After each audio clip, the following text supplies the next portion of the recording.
Hey everybody, Special Agent 9 here with the LSPD SIU, and today I'm going to walk you through Act 2, Setup 2, Rescue ULP. For this, you will be split into two teams. You'll have your ground team and you'll have your water tower team. You can select a car to take on this setup, which is very important because there's a specific one that we recommend. It is the Vigilante, otherwise known as the Batmobile.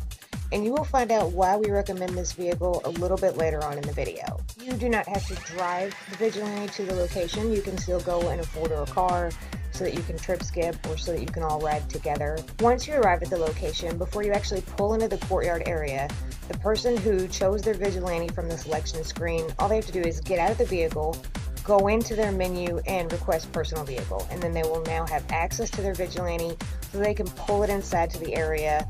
Just park it in the parking lot that's over there where you eventually go towards the end of the setup. The person with the Vigilante can be a ground team member or a water tower member, it doesn't matter. Either way, the rest of the team will pull into the courtyard and shoot all the soldiers who are standing around in this area. That's why we actually recommend arriving in a Kuruma so that you can shoot from the safety of the Kuruma.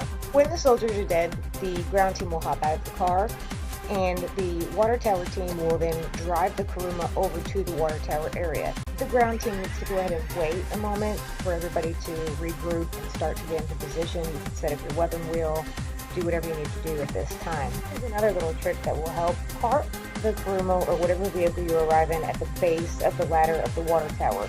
This will prevent soldiers from climbing up the water tower and screwing with you while you're trying to shoot down below. When you first enter the building, the quarters here are very, very cramped. It is better if one person sort of takes the lead and shoots these initial soldiers alone. The second person, if you have a second person in this area, should simply watch the door. There will be soldiers trying to run into the door, and they can come up and shoot you from behind and cause you to die very quickly. There are two positions you can take on the water tower. You can go almost to the top and crouch behind these metal walls right here, or you can climb all the way up to the top of the water tower and crouch behind the metal walls. You can take both positions if you have two water tower team members, or just choose one that you like.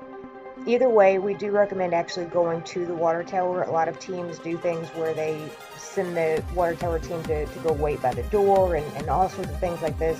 It actually works better if you just go to the water tower and shoot down at the enemies below. While the water tower team is shooting soldiers outside, your inside team will be making their way through the foundry. There are a lot of soldiers here, so you want to stay aware of what's going on at all times. One of the main jobs of the water tower team is not just to shoot the soldiers who are trying to run into the foundry, but also these helicopters. You want to make sure you get those done very quickly or they will absolutely kill you. Ultimately, the inside team is here to rescue this guy. Another very important job for the water tower team is simply communication. No matter how good of a shot you are, there may be one or two soldiers who slip past you and head toward that door leading into the foundry. If they get inside the foundry, they will shoot up your foundry team from behind, possibly kill them.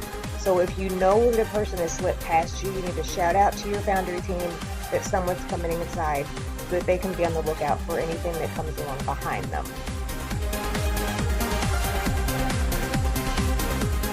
After the foundry team rescues the agent, you will have to shoot your way back out. There will still be soldiers everywhere, so take your time doing this and go all the way back through the foundry to the front door. You can use any sort of weapon you like to shoot these outside troops: a sniper rifle, a machine gun with a decent range on it, an RPG, whatever you've got. When the foundry team does make it to the front door, there will still be lots and lots of soldiers outside, so you have to shoot your way all the way across the lot to get to the parking lot where the vehicles are parked. When the foundry team does come outside, the water tower team is going to have to go down to meet them at ground level.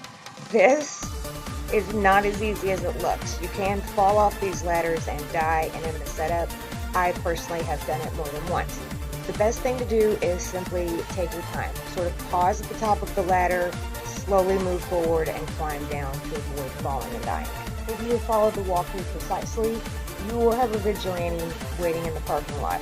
Whoever ULP is attached to will get in the vigilante, and now you see why you want to use this vehicle.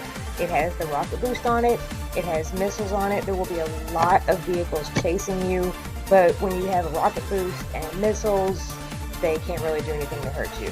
It ends the setup a lot quicker, and it makes things a lot safer. So I did use footage from multiple setups here, so that's why there's different vigilante pictured in this scene. Now you know all the tricks that we know to get through this setup quickly and easily. I hope you enjoyed the video. Please subscribe to our channel to see all of our walkthroughs and learn everything you need to know about GTA Online.